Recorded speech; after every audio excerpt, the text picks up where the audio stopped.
শেখ হাসিনা সেনাবাহিনীকে উস্কে দেওয়ার, গৃহযুদ্ধ লাগানোর চেষ্টা করেছেন। আসলে শেখ হাসিনার পুরো শাসনামলটাই ছিল গৃহযুদ্ধের মতনই। প্রতিপক্ষকে নিশ্চিহ্ন করে দাও, নিজে এবং নিজের দলকে চিরজীবনের জন্য ক্ষমতায় রাখো, এই ছিল তাদের নীতি।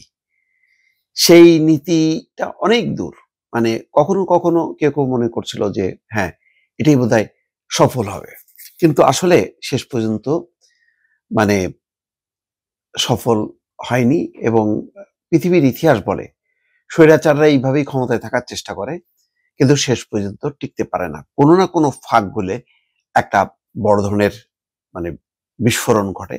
সেই বিস্ফোরণের মধ্যেই পড়েছেন শেখ হাসিনা। চিফ প্রসিকিউটর এই কথা বলছিলেন যে শেখ হাসিনা সেনাবাহিনীকে উস্কে দেওয়ার, গৃহযুদ্ধ লাগানোর চেষ্টা করেছেন। আজকে তার চিফ প্রসিকিউটর তার শেষ বক্তব্য, গণহত্যা মামলার আজকে শেষ বক্তব্য, এবং 17 তারিখে রায়ের দিন, 17 নভেম্বর রায়ের দিন ঘোষণা হবে। তিনি বলেছেন যে ক্ষমতাচ্যুত প্রধানমন্ত্রী শেখ হাসিনা রাষ্ট্রের বিভিন্ন সংস্থার মধ্যে গন্ডগোল লাগানোর চেষ্টা করেছেন বলে উল্লেখ করেন তিনি আজকে ট্রাইব্যুনাল 1-এ তাজুল ইসলামী কথাগুলো বলেন। শেখ হাসিনা সহ 3 আসামির বিরুদ্ধে মামলার আজ যুক্তিতর্ক উপস্থাপনের শেষ হয়েছে। এ সময় তাজুল ইসলামী কথা বলেন যে তিনি বলছেন যে রাষ্ট্রের মধ্যে শেখ হাসিনা একটা সিভিল ওয়ার লাগানোর চেষ্টা করেছেন। সেনাবাহিনীকে বলার চেষ্টা করেছেন, তোমাদের অফিসারদের বিচার হয়, তোমরা কেন রুখে দাঁড়াচ্ছ না। মানে অফিসারদেরকে উস্কানি দিয়েছেন যে তোমরা কেন রুখে দাঁড়াচ্ছ না। এবং দেখেন, এটা বাদ দেন, পুরো সেনাবাহিনীকে, যেই সেনাবাহিনীর একটা জাতিসংঘের মর্যাদা আছে, আন্তর্জাতিক বাহিনীতে বাংলাদেশ প্রশংসিত, সেই বাহিনীকে দিয়ে জনগণের বিরুদ্ধে কামান দাগার নির্দেশ দিয়েছিলেন।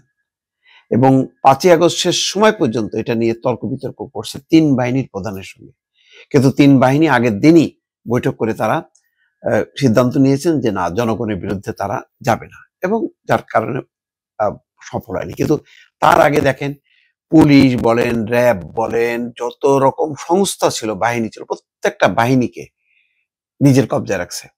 ডিজিএফআই কে তো চরম ভাবে ব্যবহার করছে তার রাজনৈতিক উইং এবং মিডিয়া উইংকে দিয়ে। এই দুইটা উইংকে একদম ক্যাপচার করে রাখছে। যেটা 1/11-এর সময় শুরু হয়েছিল, সেটাকে আরো সে প্রাতিষ্ঠানিক রূপ দিছে। এখানে আওয়ামী লীগের কোনো দাম নেই, রাজনীতিকদের কোনো দাম নেই, সমস্ত গুলি হচ্ছিল পুলিশ, সেনাবাহিনী, এই সমস্ত নানান রকম সংস্থার মধ্য দিয়ে, এবং এইভাবেই ক্ষমতায় থাকার শেষ চেষ্টা করছে, কিন্তু শেষ পর্যন্ত হয়নি। তাজুল ইসলাম বলেন, যারা এখানে আসামি হয়েছেন, শেখ হাসিনা, আসাদুজ্জামান খান কামাল, তাদের মধ্যে কোনো অনুশোচনা নেই। এত বড় অপরাধ করেছেন, দুনিয়ার সবাই জানে এই অপরাধ সংঘটিত হয়েছে, তিনিও জানেন, কিন্তু কখনোই তার মধ্যে কোনো ধরনের অনুশোচনা নেই। বরং যারা মারা গেছে তাদেরকে অপরাধী সাব্যস্ত করেছেন তিনি।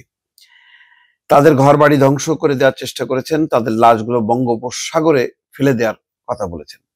আজকে মানে এত কিছুর পর শেষ পর্যন্ত যেটা দাঁড়াচ্ছে, শেখ হাসিনার পক্ষে তেমন জোরালো কোনো আর যুক্তি কিন্তু দাঁড়ালো না।